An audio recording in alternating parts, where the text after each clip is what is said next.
केला. कारण त्या अश्वाच्या मस्तकावर पत्रिकेचं रेखाटन त्याच पद्धतीचं आहे.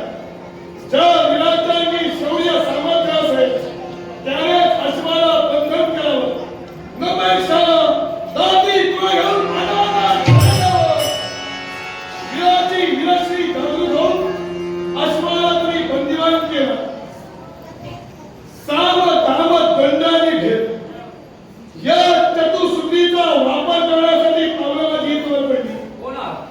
पहिल्यांदा सामर्थ्य करतो घटोत्कच आणि मौर्याचे पुत्र मेघवर्ण सिंहाच्या देहाला ना आपलं मेघवर्ण इतिहासाच्या मासिकाने असं करू शकता.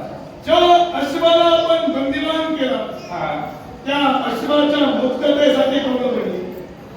आपल्या बोलण्याला क्षणभर समाधान वाटलं. आपण सहज बोलून गेला त्या अश्वाच्या मुक्ततेसाठी आपण तो राज्यकारणाच्या निरवधेचा सुपुत्रांचा अश्व बंधन केलाय. या चूक माझ्या मुलाची. मी तुमची चूक आहे असं म्हणालच नाही. आणि त्यातल्या ते मला सांगायचे केवढं सहज तो अश्व आला असता पत्रिका त्याच्या मस्तकावर नसते तर त्याचा विचार केला असता. पण त्यावेळी ते पत्रिकेचा भावार्थ पडताळून मला त्याची शहानिशा केली म्हणून त्या अश्वाचं बंधन झालं. आणि अश्वाचं बंधन करून पांडव गटातून कोण असा वीर येतोय या अश्वमुक्ततेसाठी याची मार्ग प्रतिष्ठानाचा निरंतर करतोय. अश्वनी तुम्हाला सहसा सह देऊ शकतो का? राजे अश्वमेधा संबंधी याच्यापूर्वी सुद्धा तुम्हाला कल्पना आहे. अश्वमेध घडल्यानंतर अश्वाच्या मस्तकावरची पत्रिका रेखाटली. ती पत्रिका रेखाटले पांडव पहिलेच नव्हे.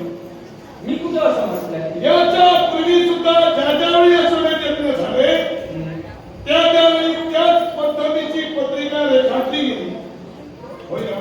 अगदी सत्य. मग त्याच पद्धतीची पत्रिका आम्ही रेखाटली. वीराला दिवसणारी वीराला दूषणा देणारीच लेखणी जर करण्यात आली. मग अश्वमेधा संबंधीची पत्रिका रेखाटली गेली. ती पत्रिका चुकीची आहे असं म्हणायचं आहे की काय? आमच्या जीवनात आपल्याला एकच सांगायचं तुम्ही जो पत्रिकेचा भावार्थ रेखाटला याला कारण याच्या मुळाशी काय येतं? जो पांडवांनी कुरुच्या रणमैदानी 18 दिवसाचं ते महाभाग्य युद्ध झालं. त्या महाभाग्य युद्धात कौरव आणि पांडव घटकातील बरेच सैन्य मारले गेले. कौरवेश्वर मारले गेले. गोत्र हत्येचे पातकी हे पांडव झाले. आणि केवळ गोत्र हत्येच्या शरणार्थ आणि पृथ्वी दिग्विजय उद्देशानं हा श्यामकर्ण वर्ग मी सोडला. गोत्र हत्येच्या पापशालनात आपण अश्व सोडला. कौरव पांडवांचं युद्ध झालं त्यात जे जगाच्या ते हत्तीची महारथी सर्वच धाराटकी पडली. रक्तपात झाला.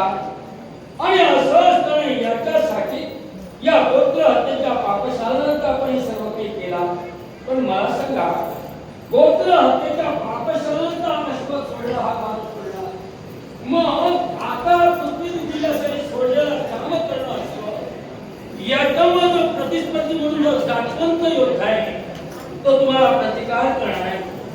एखादा राष्ट्राचा जिंकेल एखादा जिंकू शकणार नाही. तो तुमच्या शस्त्राचा बळी ठरेल. मग ते पात्र तुमच्या मस्तकी माहित आहे मीच नाही का?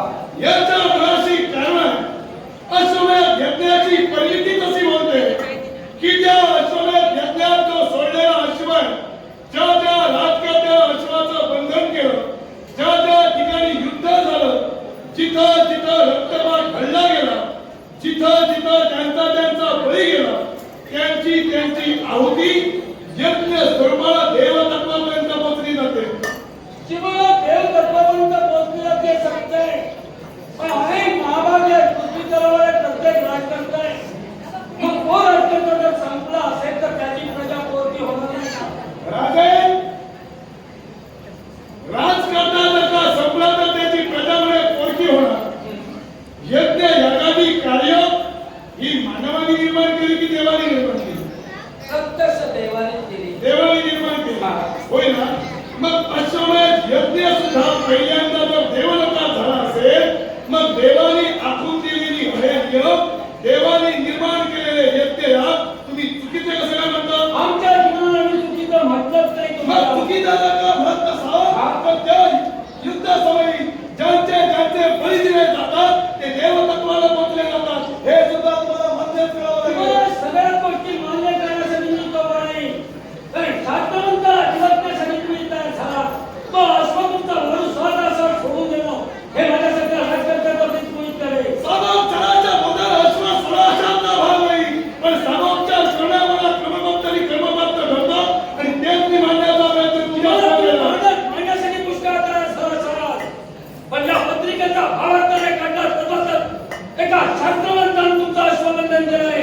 तो सहजासहज मुक्ततेसाठी मोहित नव्हे. मग राजकारणात मी तर तुम्हाला असं म्हणतोय, या कदाचित ह्याच्यानंतर विश्वाच्या ठिकाणी समजा तुम्ही जर का अश्वमेध प्रारंभ केला तर अश्वाची पत्रिका तुम्ही बदलणार की का? जीवनात मी बदला असं कधीच म्हटलं नाही. हे शब्द माझ्या मुखातूनच बाहेर पडले नाही. तिथे हे बोलण्याचा शब्द तुम्हाला बाहेर पडला. मग राजा, मग तो अश्व मी बंदिवान केला, त्या मुखातून माझ्या शब्द पहिल्यांदा बाहेर पडले. साम धाम दंड आणि भेद, जे जे सामोपचार ऐकले, ज्यांना रक्तपात नको अशा राजकर्ते आमच्या कटकात सामील झाले. तुम्हाला जर का तुमच्या शौर्य सामर्थ्यावर एवढा जर का परिपूर्ण विश्वास असेल तर भोंगवाशिवाय पर्याय नाही. जीवनात आपण आपल्या जीवनाला इतके राजकारणी तुमच्या हातावर ठरले असतील, तुमच्या कटकात सामील झाले असतील. पण ज्या विलास केल्या राजकारणाला विलास नाही जवळ तो कशासाठी असेल? मारी दुःख मारी करणं. कारण मी एक छात्रवंत हत्या करणं ते आपल्या जीवनाचे बोललेले शब्द आहे ते म्हणूनच मला एकसारखे झाले आणि म्हणून प्रतिकारासाठी राजकारता येतो. पत्रिकेचा मजकूर हा विलासीला दिवसनी देणाराच आहे. मग त्या जर का विलासीला दिवसण्यासाठी तुम्ही जर का तत्व ठरत असाल आणि मानवाची वैराग्य करून मानवाचा ह्याची कल्पनेला सहजासहजी सोडत असाल तर शेवटी युद्धाशिवाय पर्याय नाही. विकारी तुमचा आव्हान या आव्हान स्वीकारण्यासाठी राजकारता येतो आहे. मग सामोपचाराचा भाग जर का तुमचा शेवटचा पर्याय असेल तर शस्त्रयुद्धात तुम्ही देवाला समजता. मग मिळाली वेदना सत्संगा हाती घेऊन तुझा सुखाचा असतील तर हजारो सत्य सांगून द्यावी म्हणते. यदा जगन खरं धर्म साधा ज्याला ठिकाणी प्रीतम मिळाले तरी पेशा त्यातून तो ज्ञान रणात भोगताना करतो त्याला फाटे असते. मग यज्ञाच्या रूपाला तुमची आहुती जर का त्या यज्ञात द्यायची असेल मग तुमचा झालेला त्याच्यावर मात करण्यासाठी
मी उडून जाणार राजा नाही.